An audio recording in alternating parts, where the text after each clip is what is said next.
téléspectateur yu ITV di leen dalal jàmm seen émission kennu askan wi ñu am mbégte dellu si fi naka noonu tey jii ñu am mbégte dalal Pierre Ahmed Ba nekk anthropologue et expert en intelligence des systèmes complexes tey jii moo nekk tey suñu gan si émission kennu askan wi ñu fas yéene waxtaane ñëwaat tamit si conseil présidentiel moom nga xamante ni observateur la xam-xamam màcc ci wàllum intelligence des systèmes complexes ban gis-gis la si am ci wàllum xëy bi naka noonu politique yu jëm ci wàllum emploi ban gis-gis la si am ak tamit ndax suñu koom attan naka loolu yëpp Pierre Ahmed Ba dina ko yaatal si biir émission kennu askan wi man lay dalal jàmm Pierre.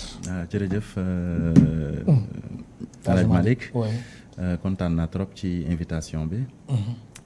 alors dañ koy tàmbali ak actualité bi nga xamante ni moom moo xew ca Linguère ñeenti bébé ñàkk seen bakkan ginnaaw ba lakk amee ca service bi nga xamante ni moom moo di service de néonatologie alors ginnaaw ba nga déggee xibaar bi sa première réaction lan la. di ko nakarlu parce que déjà ñàkk rek dafa metti ak sa mag nga ñàkk bébé te surtout nga ñàkk ko ci circonstances yu demee nii ku yegg si àdduna jotagoo ko xam jotagoo ko miin mu jékki-jékki ñu ne dafa dem ci lakk dafa metti parce que lakk booy xool ak lap bokk na ci dee yi nga xamante ni ñoo gën a metti boo ci ñàkk sa bakkan en général dañ naan sax da ngay dem àjjana directement donc lu metti la dafa donc nekk na loo xam ni soo ko déggee daf lay choqué vraiment di massawu ñi nga xamante ni nii ñoo ci ñàkkale vraiment et puis di ñaax tamit suñu yi nga xamante ni nii ñoo yor hôpital bi ak yooyu ñu diligenter enquête ba xam cause yi lan la pas pour dugal kii wala pour dugal kële mais xam cause yi lan la ba nga xamante ni nii bu ëllëgee yu mel ni dina fi gëj ñu éviter ko waaw effectivement alors mais su weesoo li nga xamante ni moom moo di sa première lecture bi est-ce que li yëpp du ñëwaat tamit suñu nekkinu structure hospitalière yi maanaam suñu nekkin wàllum infrastructure ak wàllum kaaraange est-ce que waruñ tamit gën si taxawaat di ko xool bu baax ñu gën a vigilant. mais effectivement dañ ci war a taxaw bu baax a baax parce que xam nga dëkk bi lépp matul bu ñu taxawee naan lépp dafa mat tamit du waxu ñu ngi wax lu ñu neex parce que ku fi taxaw naan lépp dafa mat yaa ngi wax lu la neex parce que lépp matul xam nga bi ñu indépendant weeg léegi ça fait bientôt 60 ans c'est beaucoup 60 ans à l'échelle d'une vie mais li nga xamante ni nii moo gën a ñàkk solo cim réew li gën a yomb cim réew xam nga mooy lan mooy ndox boo naan te jafe-jafe la fi ba tey nii am na ay gox yoo xam ne ça fait 60 ans qu'on est indépendant am na ay gox yoo xamante ni amuñu lu ñu naan donc wàllum infrastructure fépp la cin buy bax la foo laal dafa tàng fépp a tàng donc dañuy góorgóorlu parce que bu ñu tekkaleeg suñu bopp yeneen dëkk yi nga xamante loolu dinañ ci ñëw si kanam bien sûr nga xamante li ñu rawee dafa bëri mais am na lu fiy changé mais ndànk-ndànk lay changé ñun nag mën nañoo xër bëgg mu gaaw changement bi gaaw parce que dem nañu feneen gis nañu leneen xam nañu leneen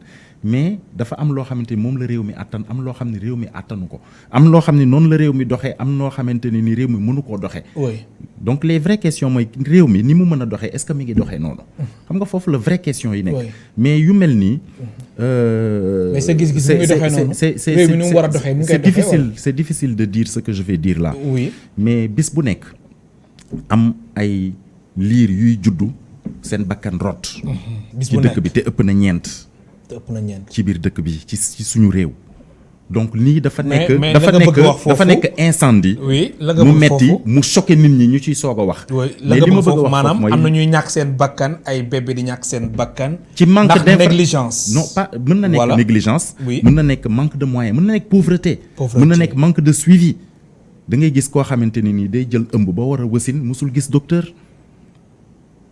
loolu yëpp am na fi donc dafa am une partie boo xamante ni c'est une question de santé publique am une partie boo xam ne c'est une question de médecine am beneen partie boo xam ne c'est une question d'investissement de plateau médical ak yooyu donc mënoo jël yëpp nga globaliser ko daf ci am lu ci nekk dafa am fu critique bi war a dem am na loo xamante ne nii ça peut être négligence du point de vue même de la maman négligence du point de vue nu mu tuddati du corps médical mën na nekk tamit manque d'infrastructure donc yooyu yëpp la donc question yu mel nii su amee en général les gens sont en émoi c'est normal parce que dafa metti na trop koo wax mu taf gémmiñam mais nag bu loolu weesoo ba pare nañu jéem a xool tamit nan la ñuy def ba yu mel ni di fi gëj foofu rek la quoi. waaw ñu xool daal ba fexe daal ba lii gëj fi. waaw alors est-ce que tamit Covid bi warul nekk prétexte si autorités yi ñu relever suñu plateau médical xool tamit lépp lu jëm ci wàllum wér-gu-yaram structure hospitalière yi vraiment ñu gën si taxaw. non gën ko fullaal. xam nga Covid bi nekkul rek prétexte question de plateau médical ak yooyu. oui. dama bëgg bu baax déglu mu baax ci li may waaj a wax ni oui. gis nga les conditions qui ont permis ñi permettre Chine Japon tout ça ñu développé wu au lendemain de la crise des années 30 même condition yooyu ñoo am moment bii may wax ak yow nii ci àdduna Afrique mën na cee jaaree développé wala mu jaaree fi suux ba faw te loolu dañ ko war a xam c'est-à-dire c'est un déclic. kon après Covid mën nañ fa jaaree dem ci kanam wala mën nañ fa. dellu ginnaaw ba faw. carrément ba waaw léegi il faut savoir saisir les opportunités. moment bi foofu lañ toll. est-ce que le Sénégal est en train de saisir les opportunités yi nga xamante ni moom la crise Covid bi indi parce que tout problème apporte des solutions. tout problème apporte des opportunités te Covid bi dafa indi opportunité yu bari mais man dama gisagul kenn ku ci dox ay jéego. mais conditions yi nga xam ni moo tax parce que ñun bi ñu nekkee xale dañ daan jënd montre japonais yi ay 200 francs ah. takku ko ñetti fan mu yàqu. made in Japan comme made in China la woon. mais xoolal léegi Japon fu mu toll te lan moo leen ko permettre. àdduna dafay am fu moo xam ni bu fa tolloo day am crise boo xam ni ñëpp ay taxaw. boo muusee da ngay jóg. bu ñëpp taxawee nga taxaw bu ñu demee bàyyiwaat la ginnaaw. léegi ñun nag ñu ngi jug wala jugaguñ Sénégal. ah des na lu bëri. jugaguñ des na lu wala ñu ngi si yoon bi. des na lu bëri. des na lu bëri parce que dañuy juum ci yu bëri dañuy juum même sur la question de l'emploi sur la question de l'économie dañuy juum. waaw dañuy justement def nga sax déjà transition bi gis nga conseil présidentiel bi jëm ci wàllum insertion ak emploi des jeunes bi amoon si Diamniadio ñaar fukki fan ak ñaar si weeru avril alxames bi te njiitu réew mi donc présider alors conseil présidentiel bi jamono ju mu ñëwee ça va. ah bon c'est un bon moment. waaw loolu d'abord. xam nga dafa am lu fi xew. oui. ba ñu ne nañu def conseil présidentiel pour l'emploi et l'insertion des jeunes. ñu commencé wax ji bëri trop fi mu toll nii wax ji bëri na koo wax mu ne emploi des jeunes insertion des jeunes tout ça. ma taxaw ma ne leen def leen ndànk. mais yéen jeunesse bi ngeen di wax ban jeunesse la kan ak kan la président neen day yëkkati xaalis jox leen ko mais ñan la koy jox. jeunesse bi nu ñu mel lan la ñu soxla lan la ñu bëgg fu ñu nekk noo leen di fekkee nu ñu toogee lu ñu xam lu ñu xamul lu ñu mën. kon loolu moo waroon jiitu. loolu moo waroon a jiitu. te amul. non mënuma wax ni amul. mais loolu moo waroon a jiitu loolu mooy beneen bi. oui. lan mooy emploi. parce que man déglu naa techniciens yëpp ñu wax. ay experts nag. ñuy wax. waaw mais ba léegi waxuñu ba tey mënu lan mooy emploi. parce que Sénégal bu ñu nee emploi on te donne la définition. Du Bureau international du travail ou de l'Organisation internationale du travail ou des Nations unies. Oui. Mais quelle est la définition sénégalaise de l'emploi bu ñu nee emploi ñu ne xëy wala daan doole wala liggéey lan la ci sénégalais bi quel est le contenu qu'on met dans l'emploi parce que jusqu'à présent ñun mënuñu régler problème boobu. te bu ñu mënul régler problème boobu dañuy dem jëli ay définition. ñii naan la d'abord la jeunesse c'est de 15 à 25 ans ñu ne non chez nous la jeunesse c'est de 15 à 35 ans ñu nekk ci question yooyu question de lan mooy jeunesse. régler guñu problème boobu ñu ne emploi léegi lan mooy emploi parce que su fekkee emploi moo koy xam ne dañ la employé maanaam ci entreprise weer bu dee nga am sa salaire bu dee loolu mooy emploi. ñu ne ñu lii mooy emploi. bu dee emploi mooy képp koo xamante ni soo xëyee di nga am loo suturloo sa njaboot bu weer deewee nga am foo dëkk bu dee loolu mooy emploi ñu xam ne loolu mooy emploi mais ñun Sénégal définition emploi amuñu ko. ah boo ko xamee nga wax ma ko. mais soo ko doon définir lan ngay wax. non c'est-à-dire surtout contexte bi ñu nekk nii jamono ji xam nga lu tax may poser question yooyu. parce que c'est des questions très c'est des préalables. xam nga lu tax parce que su fekkee dañu ne emploi mooy ki nga xamante ni saa yu xëyee. ma ngay daan dooleem ngir bu ngoonee wala bu weer deewee mu am lu mu suturloo kon chômage bëriwul Sénégal. ah bon waaw. xam nga lan moo fi am waaw man maa ko wax xam nga lan moo tax. lu tax li tax moom mooy dama la ne su fekkee dañu ne emploi mooy. oui koo xamante ni nii saa yoo xëyee yaa ngi wut loo suturloo te boo ko wutee am ko boo ñeggee sa kër am mën a lekk mën a naan am foo tëdd bu dee loolu mooy emploi. kon Sénégal ñëpp a ngi mais xëy loolu ñi ko en am général ñi ko am bëriwul. may ma ñi ko am bëriwul n'est-ce pas? may ma yeggale su fekkee nag dañu jël emploi Oui. la définition bi nga xam ni moom la tubaab bi am ci emploi ni lii mooy emploi à ce moment là day am problème moo tax ñun suñu au niveau des statistiques au niveau des chiffres il y a toujours des problèmes parce que ñii dañ la naan taux chômage bi fii la toll ñii ne non taux chômage bi ëpp na lool parce que dañuy xool rek xam ni fii ëpp na lool mais xam nga lan mooy wax ji dama bëgg nga jàpp lii Sénégal nous sommes 17 millions d'habitants. Oui. Il y a 15 millions de Sénégalais qui sont en âge de travailler maanaam qui ont entre 15 et 59 ans.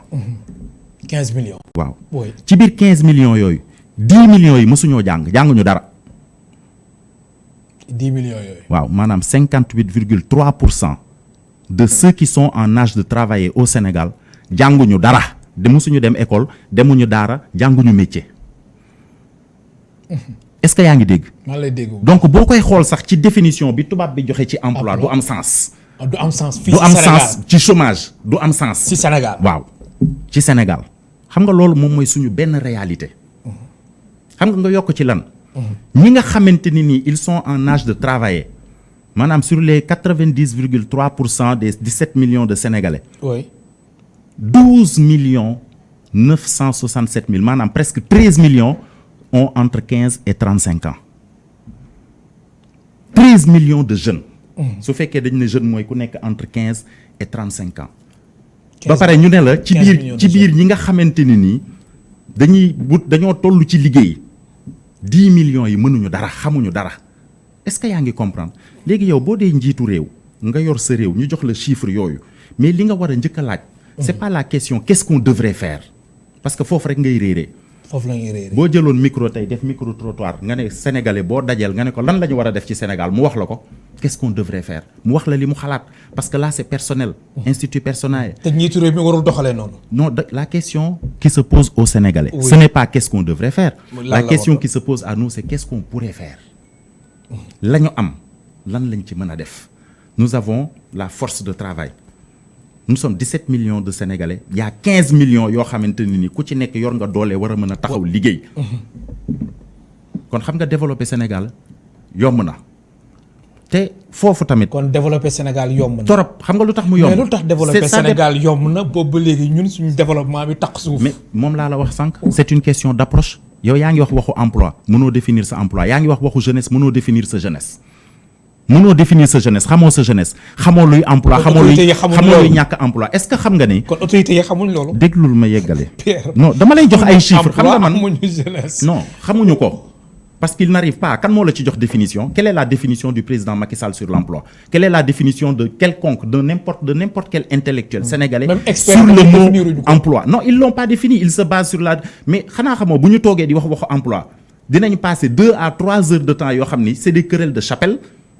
kii naan man sama chiffre c'est ça que je considère comme emploi kii naan c'est ça que je considère comme emploi kii naan c'est ça que je considère comme chômage même au niveau international. Oui. Il n'y a pas une définition il n'y a pas de dénominateur commun quant à la question qu'est-ce que l'emploi ou qu'est-ce que le chômage. Ça c'est un préalable il faut que ñu d'accord ci loolu. léegi sénégalais yi ñun mais qu'est-ce qui nous empêche de dire que ñun lii mooy suñu définition xam nga lan moo tax.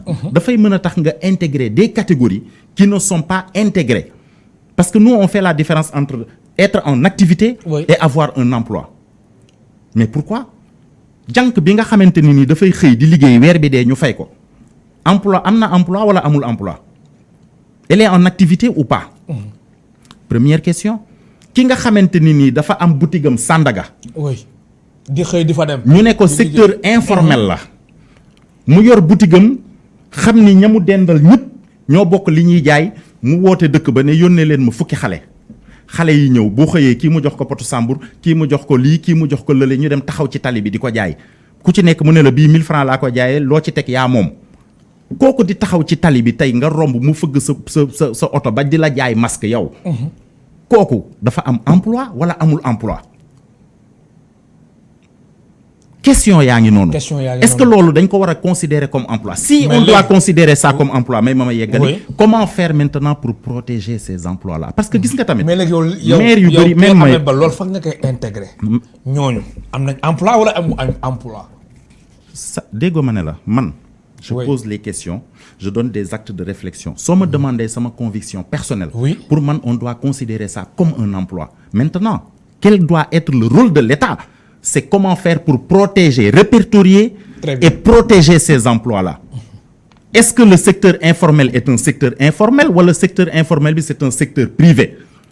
Parce que quand tu as une boutique, tu as un numéro PPP, personne physique professionnelle, tu as un registre de commerce, carte commerçant, carte import-export, ngay fay taxe, di fay TVA et tout, yor boutique, ba pare dem jël fukki xale ku nekk nga jox leen comme ni ñuy jaayee journaux yaa ma gën a xam nan lay demee. benn paa mooy toog fële ci taatu garab ba jox ay booy yi taxaw ci mbedd mi di jaay ku ci nekk boo jaayee am 15 francs wala 10 francs par journal. Des fois ça te fait 20 francs. Ça te fait des revenus boo ko calculer. Mais boo ko calculer sur le mois, ça fait des revenus de 60 000 francs. Plus que le SMIC sénégalais. Oui. Boo ko calculer. ndax SMIC ba ci mendicité professionnelle daf fi am. ki nga xam oui ñi taxaw nii di yalwaan am na ci ñoo xamante ne ni ils encaissent 500 000 par mois. ñii 300 000 francs. Il y a eu des études sur ces questions-là da nga may déglu ma wax la. Oui. Il y a eu des études sur ces questions-là. Donc qu'est-ce qu'on doit considérer comme un emploi? C'est une question que nous n'avons pas encore réglée. Et tant qu'on n'aura pas réglé ça. mendicité xam nga foofu foog ñu taxaw fa ndax c'est très important Pierre Ahmed Ba ndax nit ki nga xamante ni yow liggéeyoo mendicité professionnelle comme li nga wax chaque mois ngay am 500 000 francs mais ñooñu fekkee ni tamit mbir mi waruñ ko wax tamit ci kaw mais mbir mi dafa doy waar ñooñu fan na leen mën a catégoriser. mais déggoo li ma la wax moo tax ma ne la ñun lan la ñuy considérer comme emploi question bi foofu la commencé fa laa commencé ci suba ba tey foofu la loolu laa lay wax. lan la ñuy considérer comme emploi parce que dama nekk di la wan ay axes yoo xamante ni y a des gens qui s'occupent tous les jours qui sont en activité qui s'en sortent et tiens-toi bien dinaa la jox yeneen chiffres. oui dinaa la jox yeneen chiffres. parce que sur les 15 millions de Sénégalais qui sont en âge de travailler 9 millions travaillent selon les chiffres de l'ANSD qui sont basés sur une définition du Bureau international du travail de ce qui est appelé emploi ou chômage. BIT. ñoom foofu la ñu sukkandiku 9 millions yi dañuy liggéey xam nga ñaata ñoo ciy salarié. ñaata 2 millions.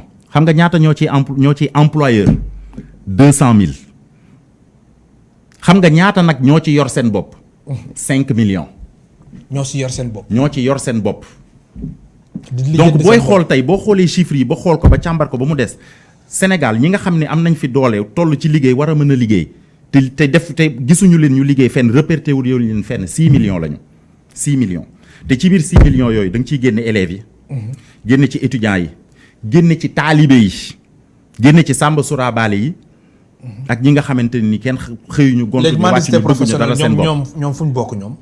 ci catégorie ci boobu 6 millions yooyu. ci 6 millions yi. ci 6 millions yooyu donc quel est le problème. le vrai problème. qui doit nécessiter aujourd'hui que le président de la République sorte 450 milliards. pour jox ko une jeunesse. pour des emplois. dont nous ne maîtrisons même pas. waaw dont nous ne maîtrisons même pas les b.a.-ba. c'est-à-dire tey on ne maîtrise même pas ce qu'on veut lan mooy emploi lan la ñu war a def est-ce que ki tijji restaurant wam di jël nit stage 3 mois mu xam ni bu ko renouveler mu da koy obligé mu embaucher ko mu dàq ko ne ko sa stage jeex na demal jël keneen def ko stage restaurant bi di doxee noonu pendant 10 ans tous les 3 mois mu am personnel bu bees te kenn du ci wax est-ce que ça c'est de nature à favoriser l'emploi yooyu moo fi ne loolu moo fi ne ku nekk xam na ko donc comment faire pour protéger les emplois c'est ça les vraies questions est-ce que ki nekk Sandaga comme j'ai dit tout à l'heure yor réseau de distribution parce qu'en réalité c'est quelqu'un qui a fait de la déconcentration et de la décentralisation géomarketing jël ay nit jox leen ñu taxaw ci tali bi occupation déjà anarchique de l'espace public ba pare moom ma nga toog Sandaga mais kooku il est dans l'informel wala c'est un entrepreneur privé question yooyu la ñu war a laaj tant qu'on continuera à les considérer comme informels alors que ils sont 5 millions parmi les 9 millions de personnes en âge de travail donc ils sont majoritaires kon su ma la déggee bu baax Pierre Ahmed Ba ma fàttali suñu mbokk téléspectateurs yi ñu ngi dalal Pierre Ahmed Ba nekk anthropologue et expert en intelligence des systèmes complexe mooy tey suñu gan ci émission Kennu Askan Wi alors su ma la déggee bu baax 450 milliards yi nga xamante ni njiitu réew mi wax na ko ci sur 3 ans at bu nekk 150 milliards question yi nga fi soulever yëpp fekkee ni leeraluñ ko loolu échec lay doon. non man loolu yàgg naa ko wax nee naa bu ñu moytuwul xaalis bi naxasaay. parce que c'est pas la première fois kon zéro lay doon mu doon zéro. c'est pas la première fois ñuy génne xaalis pour l'emploi. oui. am na foo xam ne bu ñu fa jaaree man Pierre Ahmed maay wax ak yow maa taxaw ci télé bi fii wax ko est-ce que xam nga ni mën nañ fee créer 861 000 emplois avant décembre 2022. avant décembre 2022. te ñuy si mois. xam nga ñoom ñi ngi wax ay 5000 ay 65000. oui ay dañ jël fii ay. centre de truc weer bii di ñëw dama ne am na foo xam ne bu ñu fa jaaree ñu créer 861 000 emplois. mais am na selon une définition même selon une définition bien sénégalaise de l'emploi. may ma yeggali avant décembre. 2022 mais loolu foog nga leeral ko loolu foog nga toj ko loolu foog nga teg. du lu may toog ci télé di ko toj. wala di ko leeral. dal la war a woo. ku ci d'accord leen. non man bu bëggee ñu def débat public sur la question de l'emploi loolu amul problème. comprendre nga mais dama leen. mais janvier 2022 nga wax de. dama ne décembre 2022 avant décembre 2022 on peut créer 861 000 emplois dans ce pays. xoolal xam nga ñun Sénégal dañoo xamul suñu bopp. te dañoo exploité wul li ñu am. nee naa la quand tu as un pays boo xam ne tu as 15 millions de personnes en âge de travailler mais les 10 millions n'ont aucune formation musuñoo jàng demuñu daara demuñu école demuñu fenn amuñu métier nekkuñu sax apprenti donc tu dois te dire que man je dois axer mon modèle économique sur la force de production. Pas sur le service qui requiert une formation. Oui. Hein, des capacités. Non, mais sur la force de production. léegi bu ñu demee ci production xam nga ici on parle d'agriculture. Agriculture dafa bëri ay problèmes parce que déjà nos banques ne savent pas accompagner l'agriculture. Comment tu vas accompagner l'agriculture si les terres appartiennent à l'État? parce que bàyyi la wala des trucs comme ça pour nga gis ku am tool am titre foncier sama toolu maam moo fi nekkoon sama toolu kii gis nga ñun problème yooyu la ñu am donc on n'a pas réglé la question de la propriété privée. oui ba pare ñu bëgg un financement de l'agriculture mais saa yi Kédougou ba Ndar fleuve Sénégal la. 1700 kilomètres du dëgg. oui. Pourquoi on n'a pas de projet d'aquaculture en milieu naturel. lu tax amuñu loolu. est-ce que xam nga ni Saint-Louis rek ngay gis Saint-Louis rek. oui Sénégal ci dexu Sénégal bii rek ngay gis. ngay gis jënu géej. ci dex. Sénégal rek ngay gis jënu géej ci dex. loolu am na fi lan moo tax mënuñu def élevage si paxu dex par exemple lan moo tax mënuñu def ay système d'élevage pisciculture aquaculture en milieu naturel dex bi amul vague amul dara. mais sama problème même ma yeggale. Pierre mooy autorité yi li ngay wax ni xam nañ ko wala xamuñu ko. non loolu moom mais fekkee ni xam nañ ko lan moo tax defuñu ko lu leen téye. xam nga danga may laaj sama xam-xam ma lay wax li ma xam. waaw. man ñoom la ñu xam xaw ma ko ndax tooguma ak ñoom waxtaan ceeg ñoom xam nañu wala xamuñu man xaw ma ci dara mën nañu wala mënuñu c'est pas à moi d'en juger man sénégalais la en tant que sénégalais ay pistes ngay joxe. en tant que sénégalais oui. la moindre des choses que je peux faire pour mon pays parce que mon pays a participé à ma formation. très bien oui. mooy ma wax leen li ma xalaat li nga xam ne sama xam-xam màcc na ci point. suñ ko utiliser c'est bon bu ko keneen utiliser c'est bon parce que xam-xam loolu la gis nga dans le domaine du savoir. C'est le seul domaine où il y a pas de perdant xam nga lu tax. su ma yoree 100 francs may la fukk ak juróom toi tu gagnes 75 moi je perds 75 il me reste 25 francs. su ma la joxee 50 francs tu gagnes 50 francs il me reste 50 francs mais su ma amee xam-xam wax la ko da nga koy am ma am ko y a pas de perdant. effectivement. c'est le seul domaine où il y a pas de perdant. donc xam-xam ñi yor xam-xam bi nañ ko baaxee doomu aadama yi parce que du leen tax a ñàkk. effectivement ñu tasaare ko. ñu wasaare ko dafa am solo xam nga ñu ngi doon waxu emploi nañ dugg ci approche économique. ma jox la ay exemples yu simple yi nga xam ne moo tëye dëkk bi. tey boo duggee ci suñu koom attan na ko d'abord suñu koom ak yi Macky Sall annoncé yëpp est-ce que suñu koom attan na ko. may ma yegg waaw da nga bëgg ñu wax waxu koom. oui bien sûr léegi dama lay jox exemple. jëlal bopp koñ bii ba bopp koñ bële. il y a au moins 100 familles. boo jëlee famille bu nekk boo jëlee 10 personnes par famille parce qu'en général ñun suñu ay ratio loolu la boo jëlee 10 personnes par famille benn koñ laa la wax de waxuma la quartier benn koñ di nga dugg ci koñ boo xam ne y a plus de 100 familles mais nañ jël base 100. boo jëlee 100 familles. à raison de 10 personnes par famille ñaata la du 1000 à raison de 500 francs par personne et par famille xam nga ñaata la par an c'est 180 millions que génèrent 100 familles au Sénégal 180 millions. 180 millions. 500. Oui. Fois 10. Fois 100. Fois 30. Fois 12. mu jox Ça la fait 180 millions. Mais yow 180 millions yooyu ci lan lañ koy dépenser 180 millions yi ma wax la dara 100 millions yi day génn Sénégal 50 millions yi Guinée la jëm parce que ñoom ñoo yor boutique yi 30 millions yi mooy des Sénégal mooy le menu fretin alors que boo jëlee un pays comme la Côte d'Ivoire sur les 180 millions les 160 millions restent en Côte d'Ivoire parce que la ñuy lekk waaw parce que la ñuy lekk ñoo koy bay la ñuy sol c'est traditionnel est-ce que yaa ngi comprendre donc ça c'est des questions c'est préalable boo bëggee poser des questions économiques boo bëggee wax affaire relance économique non question d'approche économique la ñu am ñun on n'a pas à relancer l'économie on ne l'a jamais créé kon relance économique amu fi place non ban approche économique autorité yi yëpp di ko bàkkoo la relance économique xam nga un poste de ministre c'est un poste de responsabilité politique un poste de président de la République c'est un poste de responsabilité politique nous ne sommes pas dans ça ñun dañ lay wax li nga xamante ni nii jusqu'à ce que quelqu'un d'autre apporte des preuves et un discours cohérent technique argumenté selon des normes établies ma tax kii kat li mu wax moo gën a yenu maanaa sama bos boobu d'accord naa loolu c'est des débats techniques scientifiques man li nga xamante ni moom laa la mën a wax mooy lii damaa bëgg nga jàpp ko jox naa la ay exemples yu concret dama la jox ay exemples yu concret gis nga li ma la calculer loo noonu ne la 110 personnes par famille à raison de 500 francs par personne par jour pour 100 familles mais gis nga boo ko calculer tu divises la population sénégalaise par le nombre de familles par 10 boo calculer revenu yooyu sur la base des 180 millions par an xam nga lu mu lay jox 2900 milliards 2900 et quelques milliards. la lay jox. moom la lay jox. maanaam mooy c'est le minima. de ce que génèrent les Sénégalais en termes de dépenses de ce que dépensent les Sénégalais. mais xaalis boobu du fi toog. question yooyu mooy question yi. kon autorités yi foofu nañu war a accès ci seen politique de l'emploi.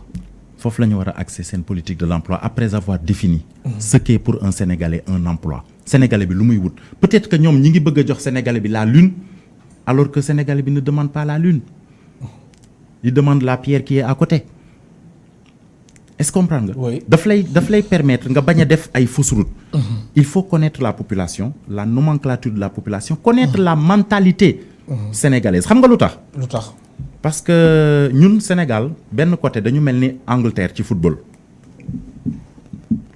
les Anglais seen équipe nationale kenn faalewu ko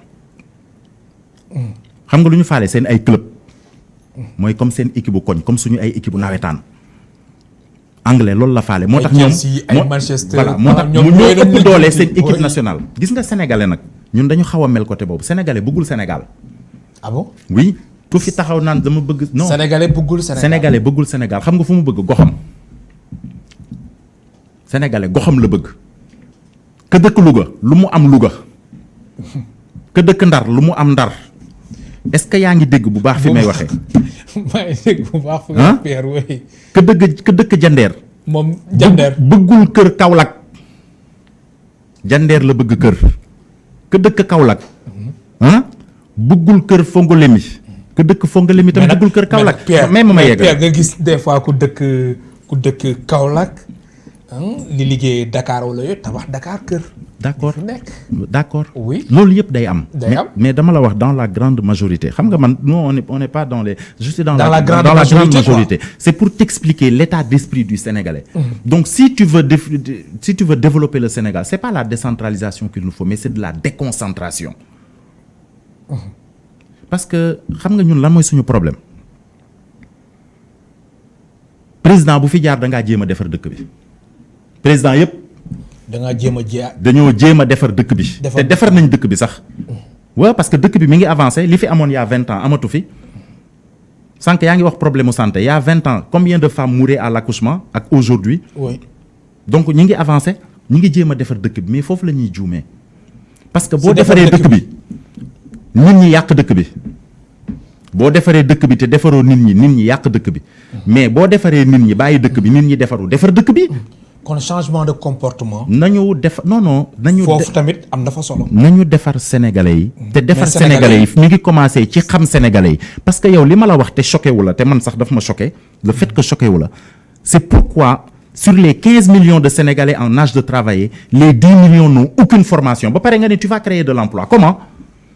comment vas-tu créer non c'est pas mënul nekk dama la laaj. oui dama la ne 15 millions de sénégalais sont en âge de travail mën naa la jox chiffre exact. oui. D'accord? Sur les 15 millions qui sont en âge de travailler, plus de 10 millions, xam nga sànq ba tey maa ngi laan plus de 10 millions n'ont aucune instruction. jànguñu defuñu formation. du nasaraan du dara. mais est-ce que yaa ngi dégg li ma lay wax. oui léegi ñooñu tu vas leur donner de l'emploi comment? comment? dis-moi. moo tax j'ai dit plusieurs fois mais ñooñu mënuñu am emploi. sëñ bi. mais da nga bëgg wax ni pexe amul si ñoom. dama ne question bi ma lay laaj pexe am na ci ñoom de. oui si naka. déggoo ma ne la comment on doit d'abord poser cette question là xam nga man ça me choque même des fois et des fois ça m'énerve ça m'irrite quand je vais sur des plateaux j'entends des gens faire des discours programmes des discours de laudation. xam nga président Macky Sall il est grand il est beau il est fort tout ça c'est bien beau mais wax leen ko fu muy jaar. ba régler problème yi ñoom foofu la gis nga fii boroom xam-xam yi bari nañ fi ils ont des connaissances livresques et scolastiques auteur boo wax xam nañ ko. ku ne lire nañ ko mais xam nga lan mooy seen problème ils ne savent pas confronter leur savoir à la réalité ils ne savent pas poser les bonnes questions mais question pourquoi ñun ñu war a liggéey 8 heures de temps. pourquoi ñun ñu war a liggéey 8 heures de temps parce que tubaab bi ñun en fait nous on accepte de participer.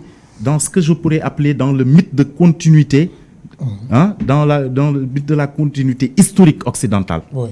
C'est un mythe, la continuité historique occidentale. L'Occident a inventé le meilleur modèle, donc nous devons top Occident. Donc l'Occident a dit travailler 8 heures, on travaille 8 heures, la retraite à 60 ans.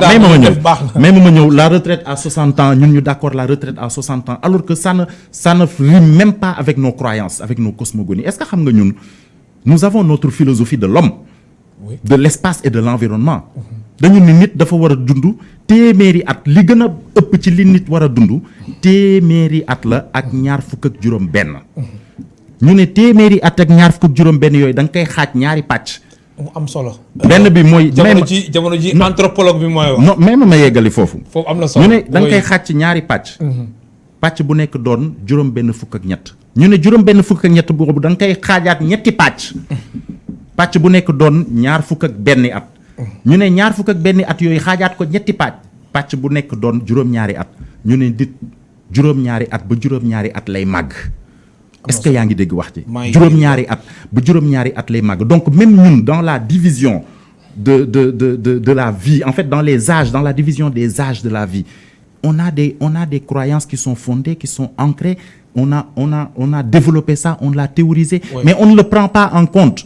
Parce qu'aujourd'hui, bu ñu nee daa xamuñu sax lan mooy employé xamuñu sax lan mooy chômeur ci Sénégal ah.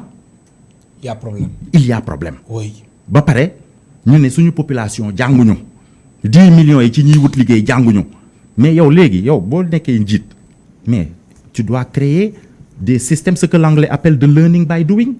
ñuy produire di jàngale en même temps mais nga taxaw fii di wax formation ku mënul bind A ni B noo koy former mënul bind alif lam mim ra du sotti noo koy former. alors donc affaire bi du question de formation. Oui. Question d'apprentissage. Très bien. Alors Pierre programme d'urgence bi nga xamante ni moom la njiitu réew mi taxawal jëm ci wàllum emploi mu ni lu mu si jublu ak lu muy viser mooy 443 000 emplois et auto-emploi. le programme d'urgence bi. Programme d'urgence bi 443 000 emplois sur et auto-emploi. Sur combien? mooy chiffre bi nga joxe sànq. Non, sur combien de temps? Non, c'est-à-dire pour at yi di ñëw. Pour at yi di ñëw donc jusqu'à la fin de son mandat en 2024. waaw mooy 3 ans incha allah rabbi 3 ans sur 3 ans. ndax ba tey may man ma ne la la si 493 000 emplois. lañ créé diggante 2012 ak 2019. ma ne la. xam nga ñaari 400 yi boo ko boolee muy 800. oui ma ne la on peut créer 861 000 emplois avant décembre 2020 bind ko. avant décembre 2022. 2022 incha allahu rabbi. c'est possible mais si naka. c'est possible mais Pierre, parce que du sa métier. non Pierre ku loolu nekk Pierre loolu foog nga leeruñu ko ak ñi nga xamante ne ñoo ñuy seetaan ndax loolu soo ko waxee daf ñuy jaaxal ah. si dina leen ban jaaxal. yoon nañuy jaar ba loolu mën a am. dina leen jaaxal trop xam nga lu tax mu leen jaaxal. Oui. Parce que il n'y a pas d'approche locale et historicisée. Moi je travaille toujours sur des approches locales et historicisées. Employé yi fi nekk déjà qu'ils commencent à réfléchir nañu bàyyi tayal bi y a une certaine paresse intellectuelle ambiante nañu commencer à réfléchir comment faire pour soumettre les employeurs au respect des lois et règlements sur l'emploi, au code du travail. Comment faire pour que ñi nga xamante ni nii ñi ngi am activité comment faire pour les protéger parce que fii dëkk bi nit dina fi liggéey ba dooleem jeex mu torox tumuranke te warta mën a ne parce que considéré wuñ ko comme emploi.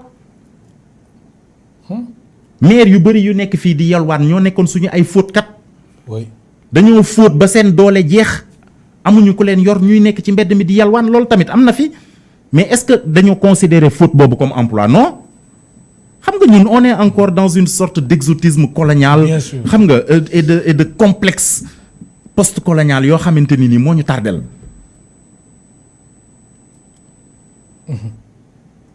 ay fóotkatu tubaab dañuy ñëw vacances fii nekk ci hôtel yu baax yi ak seen tànk parce que dañu leen a protéger. ay barman dañuy jógee Europe. ñëw fii vacances nekk ci ñëw fii di dallu. waaw di vacances su laa lay wax. Di c'est-à-dire vacances régler di seen dallu. ay problème def seen ay épargne ba ñëw fii di vacances su. ay fóotkatu tubaab. waaw mais kon ñun lan moo tere ñun ñu protéger suñu fóotkat yi fóot liggéey la preuve dañ ko soxla buñ ko soxlawul duñ fi nekk am déet. oui mais ban protection moo am pour ñooñu léegi ñooñu bu ñuy compter emploi est-ce que dañ leen ciy compter duñ leen ci compter de bu ñuy compter auto emploi est-ce que dañ leen ciy compter duñ leen ci compter de c'est vrai ou c'est faux. oui ak ñeneen ak ñeneen ak ñeneen les exemples sont là saa yoo xëyee lekk mburu te mosoo gis benn école bu ñuy jàngalee boulanger mos nga gis école de boulangerie fii ci Sénégal te saa yoo xëyee lekk mburu ña nekk ci boulangerie ba di fa liggéey apprenti ak di jàng ak tout ça ba xëy doon boulanger doon maître boulanger fu ñu ko jàngee du ci mbedd mi est-ce que dañoo dem école te pourtant saa yoo xëyee lekk mburu bu normal mburu bu léegi kay. ñooñu nekk ci biir boulangerie yi oui ban statut la ñu am est-ce que c'est des employés ou pas ils sont en activité d'accord mais est-ce que c'est des employés est-ce que am nañ contrat question yi yooyu la du ay question de milliards. kon daal milliards yu ñu wax ni yëpp ci emploi bi daal. du ma ne amul njëriñ de. am na njëriñ mais fi nga koy xaaree du fa dugg. yaakaaruma ko parce que on n'a pas encore posé les bonnes questions on ne les a pas posées sous Senghor ni sous Diouf ni sous Wade ni sous Macky. il faut qu'on revienne à nous-mêmes. du lépp lu tubaab bi def moo baax tubaab bi dafa liggéey 500 ans avant muy commencer gis nga même le nom d'emploi la notion de travail. c'est passé par des considérations sociologiques après des considérations même physique quantique laa lay wax nii de. Oui. avant muy ñëw ci notion d'emploi bi ñu xam c'est l'historicité occidentale qui a créé l'emploi que nous connaissons aujourd'hui les 36 heures par semaine c'est des batailles sociales c'est des luttes sociales qui ont amené ça te yooyu ñun bokkuñu ci fekkee wuñ ko Karl Marx quand il dans le Capital par exemple les bourgeois les prolétaires les serfs les alletiers etc yooyu seen histoire la ñu xëy rek benn jour nañu léegi yéen vous devez travailler du lundi au vendredi 8 heures de temps par jour alors que ñoom ils ont 500 ans d'avance sur nous. oui léegi pour lan ñu war leen a topp ci dynamique boobu nga jël xale yóbbu ko atelier muy jàng ñu ne la non c'est le travail des enfants na dem jàngi lu muy jàngi chinois bi ñuy jaay ceeb est-ce que dafa dégg français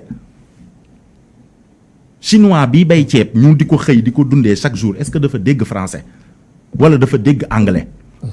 est-ce que bay ceeb wala bay dugub wala bay ñebbe jar na dem l'école di jàng français.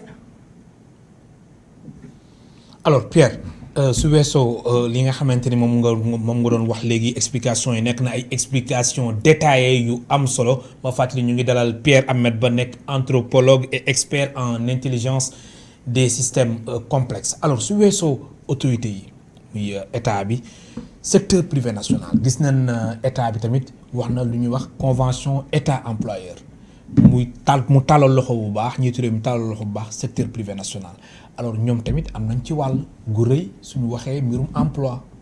xam nga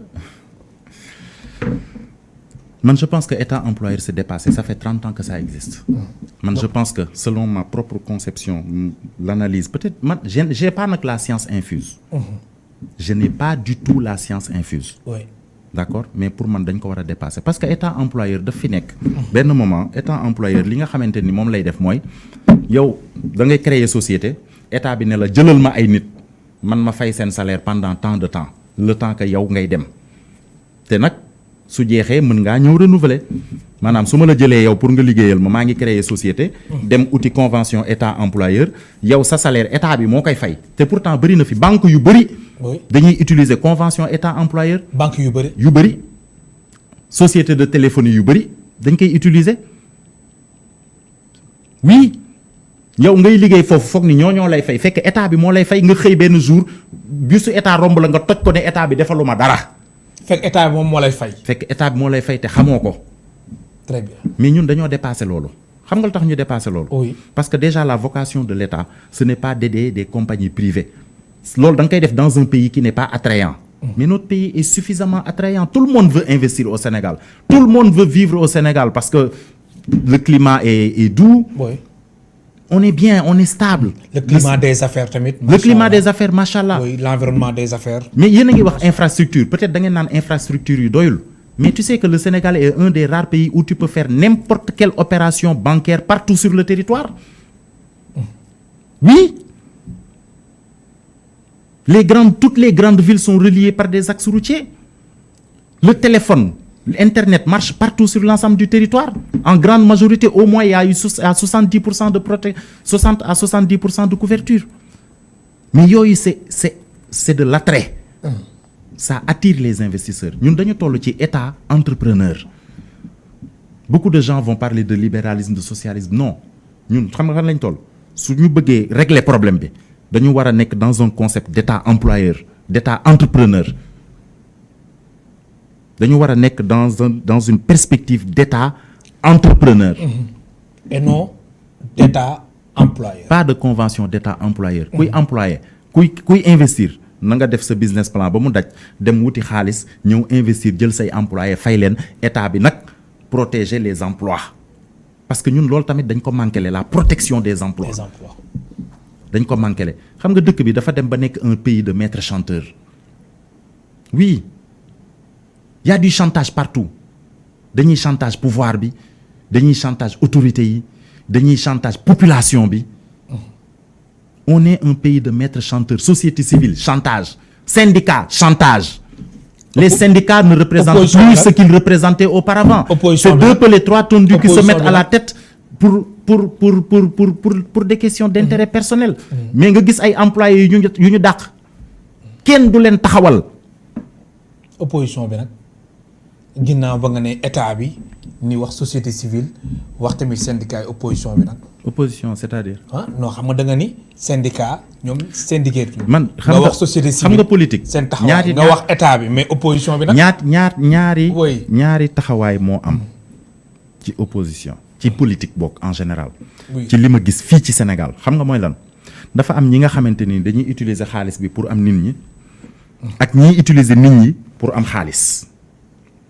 utiliser nit ñi ngir pour am xaalis. waaw man loolu laa fi gis te loolu mooy dëgg moo fi am boo ko seetee ba seet nag képp koo fi gis politicien boo gis xoolal ba xool ñii dañuy am xaalis ñëw utiliser xaalis pour am nit ñi ñii amuñu xaalis ñu am nit ñi utiliser nit ñi pour am xaalis yegg ci ay position ay postes de responsabilité comme ils les appellent alors que benn once de responsabilité amuñu ko ils s'asseyent sur les institutions et ils surveillent leur fauteuil parce que fauteuil bi mooy seen privilège au lieu de s'asseoir sur leur fauteuil pour surveiller les institutions loolu mooy dëgg te bëri na fi bu ñu bëggee liggéey dañuy xoolante ci bët ñu waxante dëgg xam nga lan mooy dëgg bi ñun xamuñu fu ñuy tàmbalee parce que dañoo topp tubaab bi après la parenthèse de la période coloniale personne n'a osé jeter un pont entre ce qui avait été notre histoire et ce qui avait commencé à être notre histoire après la période coloniale yooyu la ñu deful préalable yooyu moo tax ñuy réer. moo ñu topp ba tey. parce que ñi ngi wax emploi jox naa la fi ay exemple li ma lay wax du loo xamul. da ngay xëy di jàkkaarloo moom chaque jour du loo xamul.